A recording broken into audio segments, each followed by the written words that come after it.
र आज किन यो कार्यक्रम भइरहेछ भन्ने कुरो र यो दोस्रो मिस्टर चितवन हामीले लगभग असोजको 16 र 17मा डेट राखिसकेका छौँ र अब हाम्रो 16 र 17मा हुन गइरहेको मिस्टर चितवनमा सबभन्दा पहिला त म के भन्न चाहन्छु भने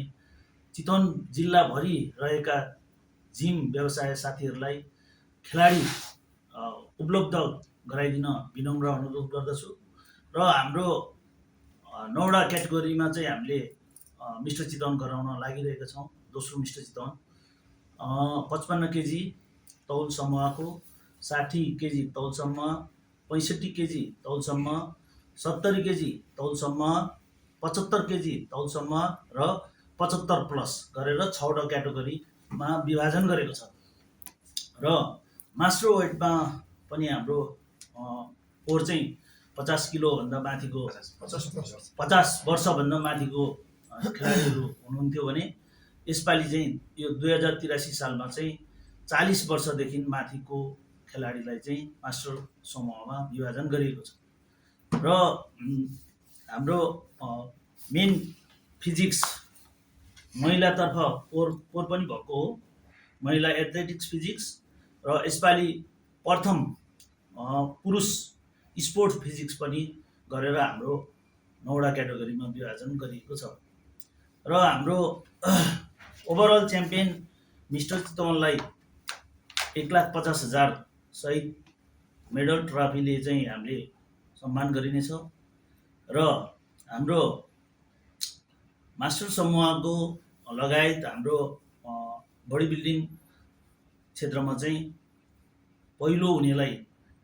30,000 गोल्ड मेडलिस्टलाई, दोस्रो हुनेलाई 25,000 अनि त्यसपछि दोस्रो हुनेलाई 15,000 र तेस्रो हुनेलाई 10,000 र मेडल सहित हामीले चाहिँ सम्मान गरिनेछ र हामीले 5वटा क्याटेगोरी पहिलो, दोस्रो, तेस्रो, चौथो र 5औँलाई हामीले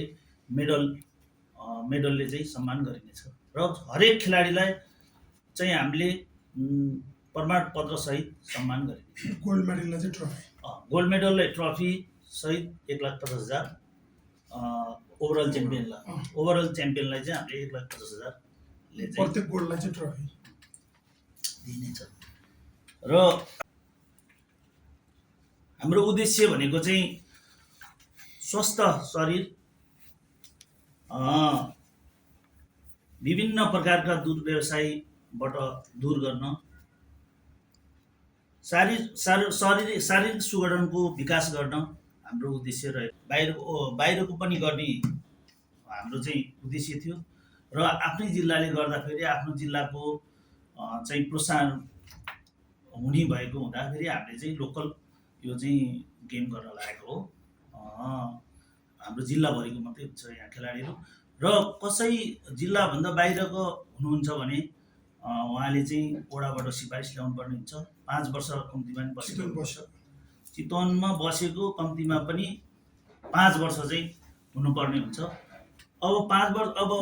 बाहिरबाट आएर डुप्लिकेट काम गरेमा हामीले मेडल र ट्रफी पनि खोसिने भन्ने छ हाम्रो यो समितिले चाहिँ, हाम्रो यही नै छ।